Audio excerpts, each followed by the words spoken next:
Hola, hola, ¿cómo están? Bienvenidos a nuestro sexto episodio de Sin Revestimientos, este podcast que a nosotros nos gusta decir que es sin filtro, sin esos adornos ni tecnicismo arquitectónico, nos desnudamos un poco de la arquitectura, somos arquitectos sí, pero nos gusta hablar sin filtro.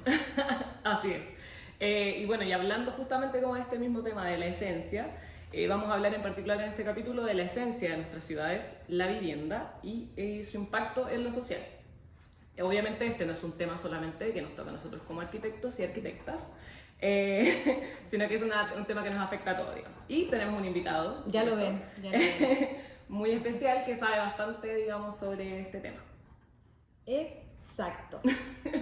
Hoy nos acompaña... ¿Le puedo decir, lo puedo tutear? Por supuesto. Porque además hay que decir que fue nuestro profesor. Claro. Nos acompaña Rodolfo Jiménez, un arquitecto con una trayectoria impresionante, y Catalina nos va a contar un poco más de eso. A ver. Claro. Bueno, les cuento que, para quienes no lo conocen, Rodolfo es arquitecto de la Universidad de Chile, actual presidente del Colegio de Arquitectos, secretario del Comité de Hábitat y Vivienda, obviamente fue, digamos. Bueno, y obviamente ha trabajado también en proyectos vinculados a comunidades, en proyectos de vivienda en Peñalolén y La Pintana, leímos por ahí, supimos algunas cosas, nos llegó cierta información. Y además, bueno, lo más importante también para nosotras es que lleva años formando arquitectos aquí en nuestra queridísima Universidad de Santiago, LUSACH. Que es donde estamos ahora. Exacto. ¿Se te olvida algo? Donde ahora es, por supuesto, lo importante, es el decano de nuestra Facultad de Arquitectura y Ambiente Construido. Así que, ¿qué tal? Bueno. Bienvenido, Rodolfo, un placer tenerte aquí, o tenerlo, decimos, ¿lo tuteamos o no lo tuteamos? Está difícil, porque nosotros llegamos saludándolo como, hola, profe, hola, profe. Rodolfo, bienvenido, un placer tenerlo aquí, un placer que nos haya recibido, la verdad, no tenerte aquí. Mira, en este espacio. Yo les agradezco y además me siento muy reconfortado de verlas ya como todas buenas damas, ordenaditas, claro, elegantes, después de años de verlas desastrosas. De verlas así. De vernos en sus peores estados. Hipientas. Trasnochadas, etc. Claro. Ahí van a aparecer una foto. Sí, tenemos una foto muy buena. No, y además verlas como emprendedoras, como personas que están incursionando en distintas dimensiones de la carrera, según lo que me han comentado. Muy desde lo privado, pero hoy día sí queremos hablar de la mezcla que se genera con lo social. Y así que estoy muy contento de poder acompañarlas. Qué bueno. A nosotros también nos alegra mucho que haya aceptado nuestra invitación, porque nos imaginamos que debe tener una agenda ocupada. De hecho, cuando llegamos nos dijeron, no, es que está en una reunión en el gobierno, no sé qué, y nosotros como... ¿Dónde estaba? No, estaba en la inauguración de la muestra de los 150 años del Ministerio de Obras Públicas. Que está en el Centro Cultural Palacio de la Moneda. Qué interesante, yo les recomiendo que la vayan a ver. Ya. Sí, vamos a ir. Vamos a recomendar entonces también ahí para que todos vayan a ver. Profesor, partamos. Rodolfo, partamos con unas preguntas que le tenemos, porque igual nosotras aquí en el podcast conversábamos, nos gusta conversar, pero hay algunas preguntitas que le traemos porque es imposible no preguntarle ciertas cosas.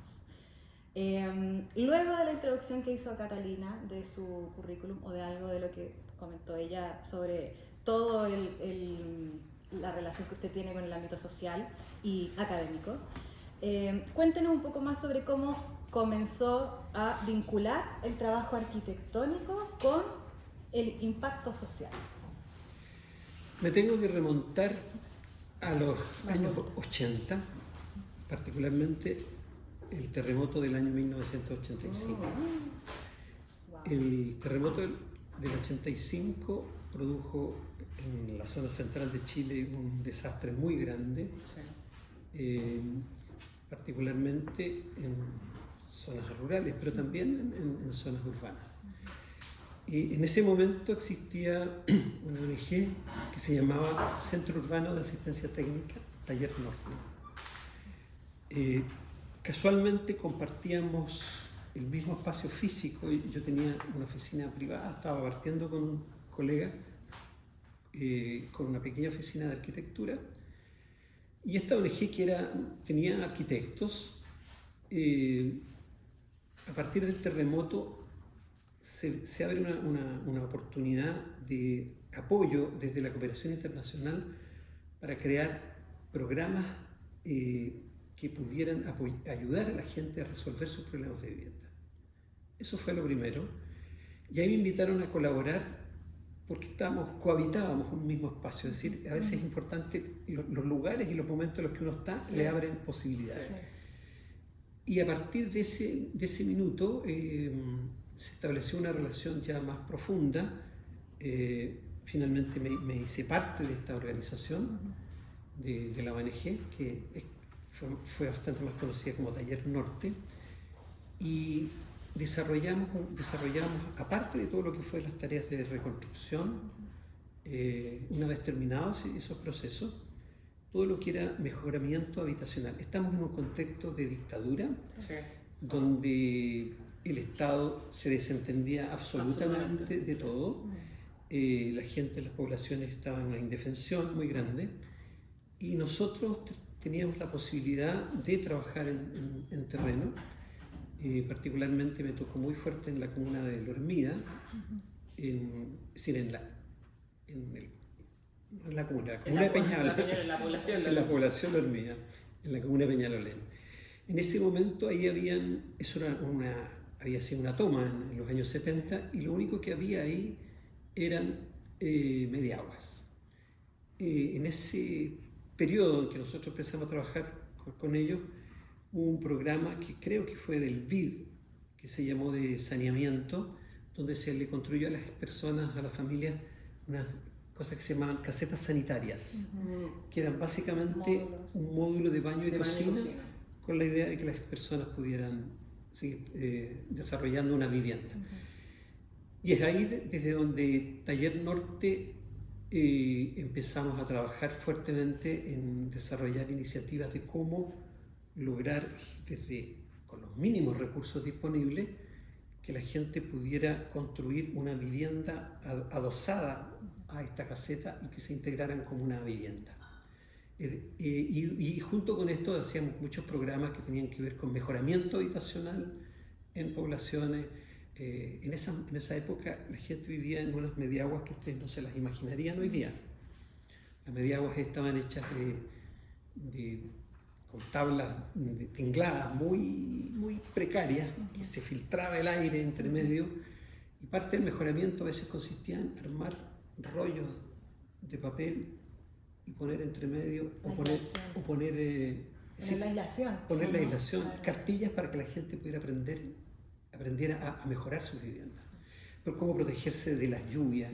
En el fondo también tenía un rol como de educar también. Sí, nosotros hacíamos educación comunitaria y apoyábamos a otro tipo de organizaciones como los Comprando Juntos, creamos lo que se llamaba los Construyendo Juntos. Fue un periodo realmente muy rico, muy interesante, que también tuvo sus costos. El año 86, nuestra sede, que la teníamos en Recoleta, cerca de Pionono, fue allanada por la CNI, nos quemaron el edificio. A mí me robaron un pan de molde que tenía yo, que era de estos vehículos. Sí, el pan de molde. Sí, me lo robaron también los agentes del Estado. Pero bueno, nosotros trabajamos en ese contexto y la verdad que aun cuando había riesgos teníamos mucha satisfacción de este trabajo social, digamos. Importante eso. Sí, y bueno, y posteriormente, ya llegando a la democracia, muchas de las personas de la ONG se fueron a trabajar al Estado. Yo hice un pequeño tránsito hacia lo privado. Me involucré con una empresa constructora, que fue un desastre porque me di cuenta que los negocios no eran lo mío. Y posteriormente, producto de mi trabajo con la ONG, profesores de la universidad de obras civiles me contactaron a mí. Estamos hablando todavía en fines de los 80. Usted tenía mucha experiencia en su área también, sí, entonces era necesario en varios mundos. quizás no en el mundo, no como dueño de una constructora ni nada, pero sí era muy necesario como sus conocimientos. Claro, bueno, Imagino que por eso lo contactaron. de hecho se hicieron muchas tesis de obras civiles con proyectos e iniciativas que nosotros hacíamos con la ONG. Claro. Hicieron estudios. Incluso desarrollamos un sistema constructivo, que en otro momento a lo mejor les puedo hablar más largo de eso, que se llama LADMA, porque usaba ladrillo y madera. Lo leímos. Sí. Y ese que lo desarrollé yo fue testeado aquí en la Universidad de Santiago, no, perdón, en el IDIAM, pero con profesores de la Universidad de Santiago, Sí. porque aquí no existía todo el equipamiento. Entonces, de ahí conocí al director de obras civiles y a varios profesores, y cuando el rector Morales le pidió al director de obras civiles que creara un proyecto de creación de carrera de arquitectura, me invitó a mí a participar dentro del equipo que discutió y creó el proyecto de creación de la carrera de arquitectura. Es decir, en ese minuto yo me vinculé con la universidad, pero como un asesor externo. Ya. Y bueno, y de ahí en adelante yo seguí unos años trabajando en una oficina privada hasta el año 95, que yo me incorporé por un concurso público como profesor de jornada completa aquí en la carrera de arquitectura. Porque entre el 93 y el 95 yo participaba como profesor hora, a pesar de que había sido parte de la creación. Ya, Claro. sí. De la, No de- se integró no me integré inmediatamente. inmediatamente. No, además Sí. tenía su trabajo aparte Sí. como privado. Sí. Claro. Bueno. Bueno, y volviendo, digamos, al tema inicial que estábamos hablando respecto a la vivienda en general se asocia mucho también a intereses como más individuales, ¿cierto? Pero obviamente la vivienda también tiene un impacto enorme en nuestras ciudades. Sí, de hecho, claro, o sea, en el fondo es como que cada movimiento que hacemos, cada loteo nuevo que se crea, cada edificio, cada nueva comunidad que se diseña, genera impacto en toda la ciudad. Es imposible que no pensemos en eso cuando estemos, o sea, en el fondo de repente ni siquiera lo pensamos así. Como qué impacto estamos generando con esto que estamos diseñando, con esto que estamos construyendo.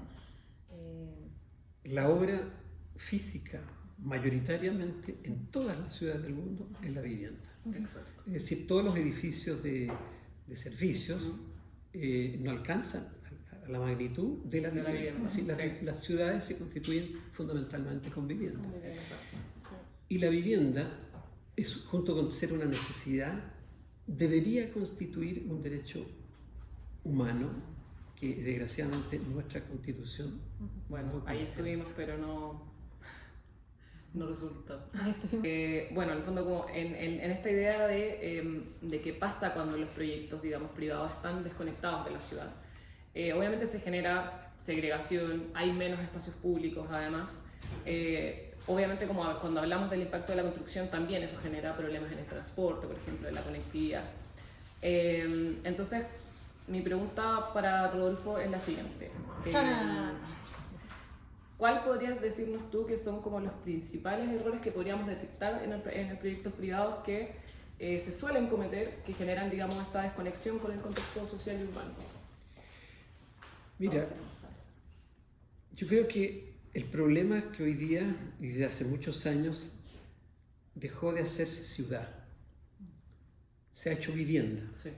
Incluso uno de los principales responsables en el caso de la vivienda social es el Estado, que ya también desde los años 80, cuando se instaura la política de los subsidios, busca en los suelos de la periferia, los suelos más baratos, para construir la vivienda social. Claro. Y eso son lugares en los cuales no existen equipamientos, servicios, vialidad, transporte, etc.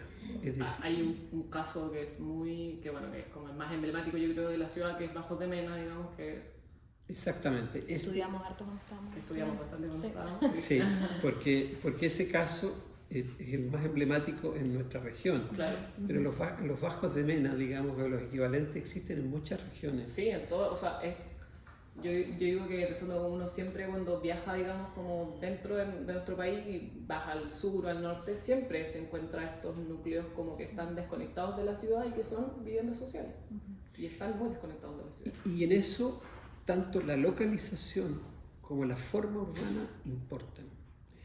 Si ustedes piensan en la morfología del Santiago y de las ciudades, no solamente Santiago, del Chile tradicional, conformado por manzanas, por fachadas continuas, la configuración urbana facilitaba mucho más el encuentro de las personas. Estaba la calle, la vivienda a la calle, y en esa relación se daban las actividades de la vida urbana. Estaban los comercios, todas las herías, carnicerías, peluquerías, verdulería, etc. Que además son elementos de generación de vida urbana, de comunidad, de encuentro. Claro, eso es un lado positivo, ¿cierto? Sí, es decir, es eso cuando, por un lado, las ciudades explotan hacia afuera y aparecen otras morfologías. Yo, por ejemplo, soy muy crítico con esta idea de la ciudad jardín. ¿Se podría decir usted la ruptura de la fachada continua, claro. La atomización de la forma urbana. Yo creo que eso le ha generado un daño a nuestras ciudades. Sí. Es que antes, bueno, la composición de la ciudad era como que te obligaba un poco a vincularte directamente con la calle. Ahora nos separamos completamente de la calle. O sea, entre más lejos tenga yo mi reja y me separe de mi antejardín, como que en el fondo la vivienda como espacio muy desvinculado, digamos, como del espacio público. Unipersonal, como de... Claro. Sí, y en ese plano yo también creo que el modernismo influyó en ciertas configuraciones arquitectónicas que venían de Europa, claro. Como aquí nuestra vecina Villa Portales, la Villa Frey, la Villa Olímpica y otros conjuntos que se ordenaban en torno a bloques y espacios intersticiales. Esos espacios intersticiales nunca terminaron realmente de constituirse. Tal vez el ejemplo mejor logrado es la Villa Frey, por un tema de la proxémica entre los edificios, claro, donde la gente de alguna manera se los apropió en un buen sentido. Sí. Pero el caso de la Villa Portales, si bien han habido intervenciones públicas de mejoramiento del espacio público, todavía persisten áreas que son muy grandes, esas áreas. Muy grandes, y que no generan propiamente vida de ciudad. Claro. Entonces, y si le sumamos a eso todo el mundo de los condominios privados, donde claramente lo que se busca ahí es alejar a las personas que no deliberadamente, que no compartan, que no convivan, que no constituyan comunidades. Bueno, ahí estamos frente a un tema que atomiza más aún la ciudad. Es decir, nuestra ciudad es una ciudad segregada, atomizada, no integrada, tanto socialmente como morfológicamente. Lo bueno, yo creo que viendo el lado positivo de esto, es que nosotros como arquitectos también tenemos un rol importante en eso. En el fondo, en la medida que se diseñe mejor, que se diseñe bien, podemos ser parte de la solución más que del problema. Quizás en algún momento hemos sido parte o se ha propuesto más, hemos dado más problemas quizás, pero lo importante quizás al ver el lado positivo es eso, que podríamos ser parte de la solución si se diseña bien. Claro. Entonces, pensando en justamente eso, ¿podría usted compartirnos algún ejemplo concreto de donde lo privado y lo social se hayan integrado de manera exitosa? Mira, ¿Hay algún caso que nos pueda...? Sí, yo creo que hay un arquitecto, Premio Nacional de Arquitectura, que fue también rector de la Universidad Católica, Fernando Castillo Velasco, que él desarrolló una experiencia interesante de viviendas privadas para sectores medios en la comuna de La Reina, que se llaman las comunidades Castillo, fueron bien conocidas fines de los 80 y los 90, porque él desarrolló un modelo de forma que, si bien no se integra absolutamente con su entorno, pero genera una comunidad interna, logra una comunidad sin ser como estos espacios de condominio alejados, sino que lo hace dentro de la trama urbana, Claro. dentro de la trama existente de la comuna, logra generar estos conjuntos. Y bueno, después con el tiempo hay muchos que lo han replicado, Claro. pero ahí yo creo que hay un ejemplo interesante de una gestión de vivienda privada para sectores medios, porque digámoslo también que los sectores de menos ingresos no tienen mucha opción de hacerse la vivienda privada, a no ser que Claro. sea la autoconstrucción, Claro. y muchas veces a partir de la toma. Exacto. Sí. Sí. Sí. Bueno, Mostremos en pantalla el proyecto que acaba de nombrar. sí, lo vamos a mostrar ahí para que lo conozcan quienes no lo conocen. Bueno, y hablando digamos, de este tema como de los espacios comunes, de la dinámica del barrio, que es como lo que en el fondo que nos interesaría como hablar y conversar, porque en el fondo es lo que digamos que creo que nos está faltando como en las ciudades o en cómo se están proyectando las ciudades, es poder generar, digamos, esta dinámica de barrio donde el encuentro, digamos, que es como así. Yo creo que como vivir en el lugar donde hay como plazas y patios compartidos, obviamente eso genera también como una forma de vivir súper distinta para la gente. Sí. Sí, a mí de hecho creo que me parece muy necesario que eso exista, incluso son estos espacios son como una especie de, claro, núcleo, como imanes sociales, en el fondo ves como uno en esos lugares donde ve que la gente se encuentra, que la gente que se generan redes de apoyo, que quizás hay los vecinos se conocen un poco más y en el fondo se genera una comunidad. Entonces, claro, es muy necesario justamente esa parte de... Yo creo que existe una tremenda oportunidad hoy día, que es a partir de una regeneración con densificación sustentable. Es decir, tenemos en todo el centro y pericentro de la ciudad miles de hectáreas que están compuestas por lotes individuales que pueden ser regenerados, y regenerados a partir de los lotes. Es decir, algo se ha intentado.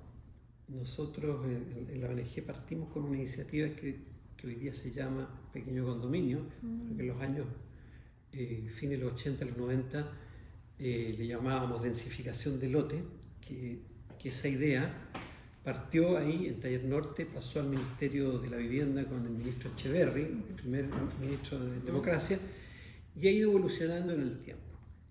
Ahí hay una propuesta que tiene un potencial que todavía no termina de cuajar, diría yo, pero es aprovechar los lotes urbanos existentes. Esta idea la planteó originalmente la arquitecta Montserrat Palmer con el arquitecto Francisco Vergara, en un famoso libro que seguramente se los debo haber dado como bibliografía, que se llamaba El lote de 9x18. No, vamos a la Carla. En los años... Le vamos a preguntar. Ellos fueron pioneros de esta iniciativa. Está bueno. Y les digo, todavía sigue siendo válido lo que ahí se plantea. La política pública la abordó en distintos programas que han ido evolucionando, y está el programa de pequeño condominio. Tiene una virtud y tiene un defecto.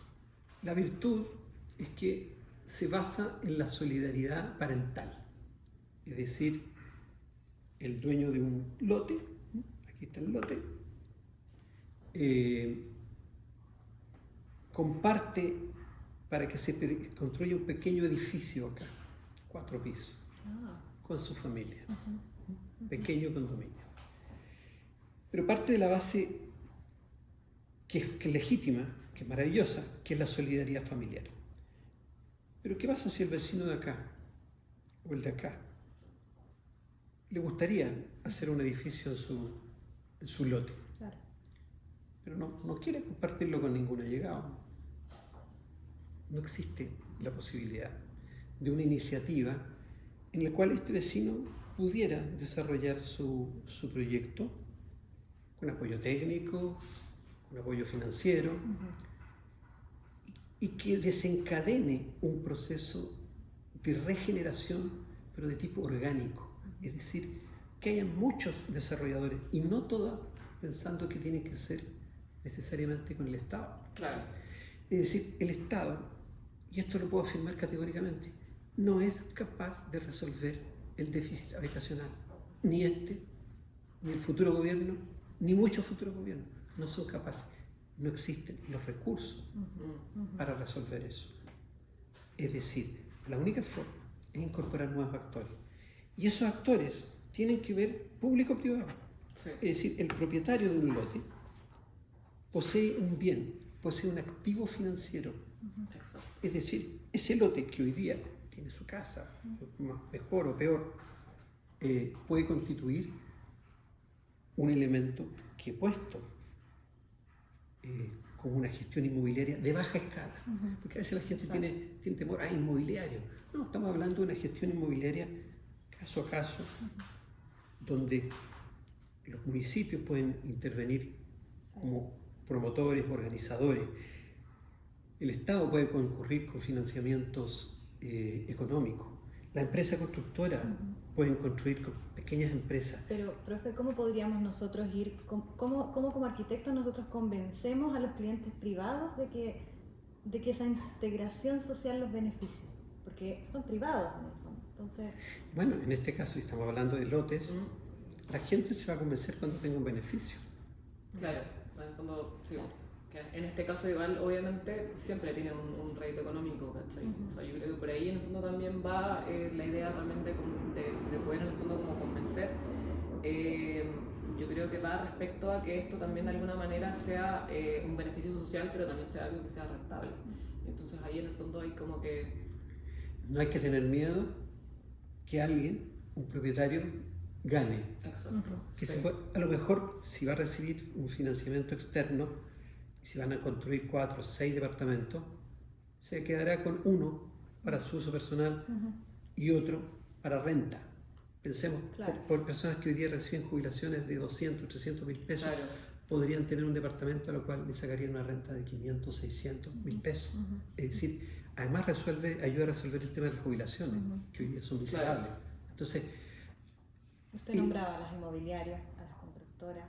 A los fabricantes de prefabricados, porque uno de los temas complejos es, a ver, ¿qué pasa con el habitante que está ahí, tiene que dejar su casa? Su casa tiene que ser demolida, tiene que ser construido un edificio. Claro. Bueno, la política pública sirve y puede ayudar. Alojamientos transitorios, formas de construir rápidas, modelos de prefabricación. Ustedes saben que hoy día los modelos de vivienda prefabricada que están autorizados no requieren un mayor trámite de permiso municipal. Claro. Entonces, podrían agilizarse los tiempos de construcción, los procesos. Entonces, yo creo que automatizar.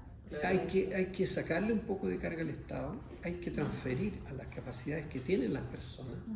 Uno ve que la densificación se está haciendo igual. Igual, Sí, está sucediendo, exacto, sí. exacto. Y el problema también es que económicamente la gente está perdiendo acceso a poder en el fondo tener viviendas propias, y las viviendas están siendo como todas absorbidas y compradas en el fondo solamente por gente que tiene en el fondo inversiones. Bueno, además que se está segregando todo mucho más. No se están generando comunidades. Cuando uno ve un loteo nuevo que se abre fuera de la ciudad, no es porque la gente quiere ir a hacer comunidad a ese nuevo loteo, es porque quieren vivir, es lo que nosotras vemos todos los días con nuestros clientes, quieren vivir en su casa, en su mundo, no quieren generar mucha comunidad. Eso también, ahí también hay... Pero eso obedece a un modelo que ha sido favorecido ideológicamente por este modelo capitalista, digámoslo, Sí. en el cual todo se le entrega al individuo y se desincentiva lo colectivo. Lo colectivo, sí. Exacto, pero también es por lo que decía usted hace un rato. Se desconecta todo de... O sea, hay segregación en el fondo porque también no hay apoyo, la gente quiere privatizar, o sea, se privatiza, se vive hacia su mundo interno pero porque no hay mucho apoyo tampoco de que, o no hay una educación o algo para que la gente diga, no, sabes que es mejor vivir en comunidad, o sea, es mejor que vayamos, que se genere una comunidad. Siempre es bueno tener redes de apoyo. Mire, la vida de barrio. Sí. Exacto, La vida de barrio. claro, Es esa decir, vida de barrio hay que tenerla en cualquier lugar. Porque la vida de barrio es donde concurren muchas actividades, muchos elementos de servicio, de recreación, áreas verdes. Es decir, yo tengo la fortuna de vivir en Ñuñoa, y digo la fortuna porque creo que es una comuna en la Que cual todavía tiene esa vida. que todavía de tiene. Barrio, exacto. Y ahí tengo el almacén de la esquina, el niño Ariel, que así se llama. que conoce. Nos conocemos y si de repente necesito que un paquete que nadie lo va a recibir acá en mi casa, Exacto. lo recibo a él. Sí. Conozco a mi Todo vecina eso al se lado, necesita. conozco a mi vecina del otro lado. El comercio está a tiro de pie, caminando. Entonces, todas esas condiciones que existen en muchos barrios del pericentro, existen, pueden ser potenciadas. A lo mejor pueden ser deficitarios hoy día en áreas verdes y qué sé yo, Claro. pero también se pueden generar. El Estado puede comprar algunas casas y generar plazas de bolsillo en lugares donde haya déficit. Claro. De repente basta con que existan 200 metros cuadrados o 300 metros cuadrados de terreno para que haya una pequeña plaza de bolsillo, juegos infantiles, Sí. etc. Es decir, yo creo que tiene que existir el propósito y la convicción de que no es sostenible en términos ecológicos, planetarios, que las ciudades sigan expandiendo, ¿sí? Aumentando los tiempos de desplazamiento, aumentando los consumos energéticos, aumentando las redes de agua, las redes de alcantarillado, las redes de telefonía o de internet, etc. Todo el tejido de redes tiene que extenderse. Y al extenderse ese tejido, estamos consumiendo más energía, Más recursos, sí. más recursos. Estamos gastando más tiempo de las personas en Recursos sus del vidas. Estado también, además Además, recursos del redes. Estado. Y las familias, digamos, sufren el costo de las horas de viaje. Sí. Es decir, los tacos que se producen con todos estos condominios perimetrales Claro. son gigantescos. Uno lo ve aquí en la ciudad de Los Valles, a la salida la de... salida a Santiago. Acá, Es un infierno. Terrible. Es decir, puede ser que todos los días Paco. uno entre Valparaíso y Santiago debería demorarse 1 hora 15 y a veces se demora 2 horas, ya sea 2 horas y Y media. es solamente por la salida de Santiago. Y es por la salida de Santiago. Sí, Y eso sí. pasa en muchas otras Sí, zonas. sí. Bueno, y ahora yéndonos un poquito más como a su rol como académico, yo creo que, bueno, una cosa obviamente clave es cómo, digamos, se está formando, digamos, a los nuevos arquitectos, cómo, digamos, les enseñamos también el impacto social y, en el fondo, porque si no les enseñamos el impacto social, también eso va a hacer, digamos, que luego no lo integren en su trabajo. Claro. Entonces, Sí, de hecho, usted ha trabajado en conectar la academia con la realidad social. Usted es como una especie de puente entre teoría y práctica, quizás para los mismos alumnos, entonces, y para los que nos están escuchando quizás hoy. ¿Cómo crees que el modelo de aprendizaje puede transformar la manera en que los futuros arquitectos aborden los problemas sociales? Yo creo que hay algo que ha funcionado históricamente, que es la metodología del taller. El taller, cuando integra temáticas sociales dentro de la formación, pone en contacto a los estudiantes con la realidad y los hace reflexionar respecto a esa realidad. Particularmente en mi experiencia, que lo hice durante años en el taller de cuarto año, que era un taller de urbano y vivienda. Desde hace algunos años no hago el taller de cuarto, pero hago el taller de título, donde hago lo mismo. Y ahí yo destaco el trabajo colectivo, el trabajo en equipo. La investigación que hay que hacer en torno a una problemática que primero es territorial, primero es urbana, se hace en equipo, se hace en grupo. Y yo sé que algunas personas de repente decían, pero ¿cómo? Pero aquí hay que ver lo individual, ¿cómo se...? claro. En la investigación, hay una parte en que se separa. Claro. hacia el final, pero el grueso de la investigación es muy importante hacerlo en equipo. Se logra mayor profundidad, Sí. se logra mayor riqueza. 3 personas piensan mejor que uno. Es como la frase. Exactamente. Y esos equipos logran estudios que yo le diría que son muy interesantes. Porque son distintas visiones, Sí. entonces Sí. cada persona tiene su Su mundo propio. y tiene la propia visión también de cada una de las cosas, hace que se retroalimente todo. Digamos, Y la luego, conversación. cuando ya Sí, se avanza hacia el anteproyecto y luego al proyecto, eso ya es individual Claro. y es lo que te valida como arquitecta y como arquitecto. ¿Lo están haciendo hoy en la escuela? Sí. ¿Están funcionando de esa forma? Sí. La escuela, yo le digo todavía escuela, perdón, La facultad. Bueno, no, es que está bien que digas la escuela, porque efectivamente la escuela es responsable de la carrera. De la Sí. carrera. De la carrera. La función del decanato, si bien se vincula, tiene que ser un poco más amplia que la sola escuela, Claro. pero la responsable ahí sigue siendo la escuela. Escuela, sí. Bueno, yo creo en el fondo que, digamos, que de alguna manera como la visión final, digamos, es como entender que nuestros proyectos, digamos, que aunque sean individuales, afectan, por un lado, a las personas y también afectan a las comunidades. No es en el fondo, no son problemas individuales nunca, siempre, Sí, imagina- siempre tenemos impacto. Imagínate si es que todos los proyectos tuvieran esa visión, o sea, si todos los arquitectos salieran un poco con esa visión, ¿cómo serían nuestras ciudades también? Un poco, Porque claro. lo que yo estaba pensando cuando usted le respondió la pregunta es, esto es lo que se hace aquí en la USACH, Claro. pero no sabemos si todas las escuelas también funcionan de la misma forma, integrando esta parte social Claro. como lo hacen acá. Sí, bueno, yo creo que hoy obviamente nos estamos llevando varias reflexiones. Cuando creo dice que eso, la sí. cata significa que esto No está estamos terminando. sí. Estamos llegando a Estamos la llegando hora como final. al cierre, sí. Y yo creo que una de las reflexiones importantes es obviamente que la vivienda no es solo un negocio, sino que también es una pieza clave, digamos, de la manera como construimos mejor nuestra ciudad. Sí, de hecho todos somos parte de esto desde los arquitectos hasta las personas los que eligen dónde vivir. Tenemos que pensar cómo nuestras decisiones afectan al colectivo. Yo creo que ese es uno de los aprendizajes que nos llevamos hoy. Sí. Y Rodolfo, le tenemos la última pregunta. ¿Qué mensaje le daría a usted a quienes trabajan en proyectos privados sobre la importancia de considerar el impacto social? Bueno, es que Un mensaje que nos llega profundamente en esta respuesta. tu pregunta contiene de alguna manera la respuesta. La respuesta. Sí.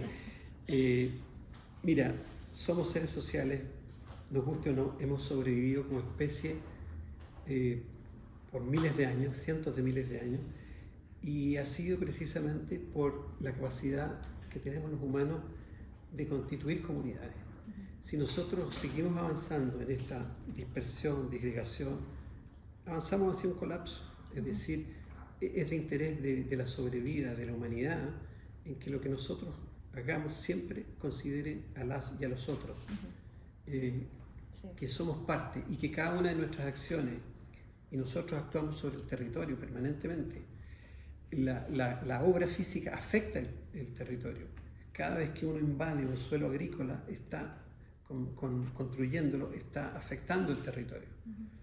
Es inevitable que un nivel de afectación exista, Claro. pero yo creo que lo que debía haber siempre es como la reflexión respecto hasta dónde afectamos al territorio y cómo podemos minimizar los impactos. O devolver de alguna forma algún También. beneficio También. extra para la comunidad. Por ejemplo,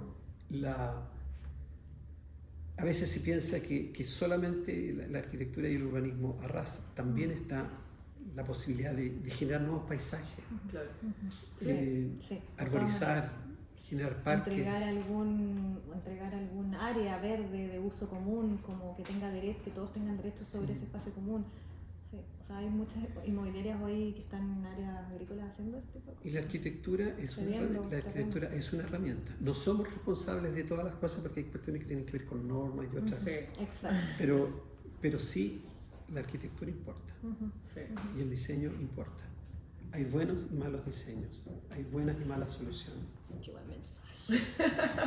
Deberíamos cerrar con eso. Sí, yo creo que como que con esa frase vamos a cerrar, así que bueno, agradecerte Rodolfo por tu tiempo, por acompañarnos hoy día, por compartir tu experiencia con nosotras, ha sido obviamente un gusto tenerte acá, agradecer también a, Que nos haya recibido. sí, No, a la un placer. Facultad de Arquitectura de nuestra queridísima Universidad de Santiago, que también nos recibió hoy día para poder hacer esta entrevista.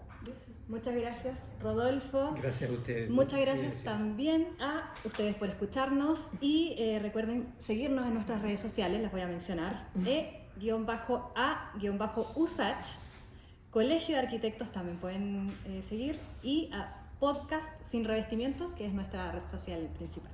Así que bueno, estaremos por ahí subiendo les vamos a contar una infidencia, vamos a subir en las redes sociales, porque esto es fuera de lo que estamos grabando ahora, una mini entrevista que le vamos a hacer a Rodolfo con algunas preguntas que son un poco más en otra, lo hicimos fuera de cámara y es más divertido, tiene un tono más divertido, así que no se lo pierdan porque va a estar fuera de lo que vamos a subir aquí a YouTube y a ¿Qué es lo que Spotify. adelante? No. Que no le quisimos dar ningún adelanto al profesor. Bueno, nos despedimos, esto fue Sin Revestimientos, la arquitectura sin filtros, y nos escuchamos en un próximo episodio. Profe, hay que ser así. Bien.